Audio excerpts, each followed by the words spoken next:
Finally 10th class public exams అయితే మొదలైపోయినవి ఈ రోజు నుంచి ఏపీలో.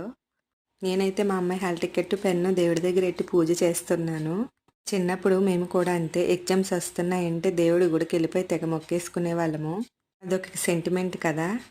ఎంత బాగా చదివినా టెన్షన్ మాత్రం మామూలుగా ఉండదు. తనైతే తెగ టెన్షన్ పడిపోతుంది.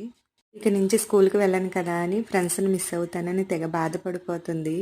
చిన్నప్పటి నుంచి ఎప్పుడో కానీ ఒకరోజు కూడా స్కూల్ మిస్ అవ్వలేదు. స్కూల్కి వెళ్ళినంతసేపు హాలిడేస్ ఎప్పుడు వస్తాయని ఎదురు చూస్తారు.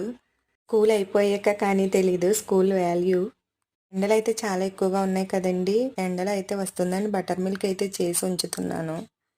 ఇప్పుడు కూడా నాకైతే కలలో నేను స్కూల్కి వెళ్ళినట్టు మా ఫ్రెండ్స్ కూడా కలలో అయితే వస్తూ ఉంటారు. స్కూల్కి వెళ్ళేటప్పుడు అయితే భయం భయంగానే స్కూల్కి వెళ్తూ ఉంటాము. స్కూల్తో పాటు మంచి ఫ్రెండ్స్ని కూడా మిస్ అయిపోతామండి. అమ్మాయితో పాటు 10th క్లాస్ పబ్లిక్ ఎగ్జామ్ రాసే పిల్లలందరికీ ఆల్ ది బెస్ట్.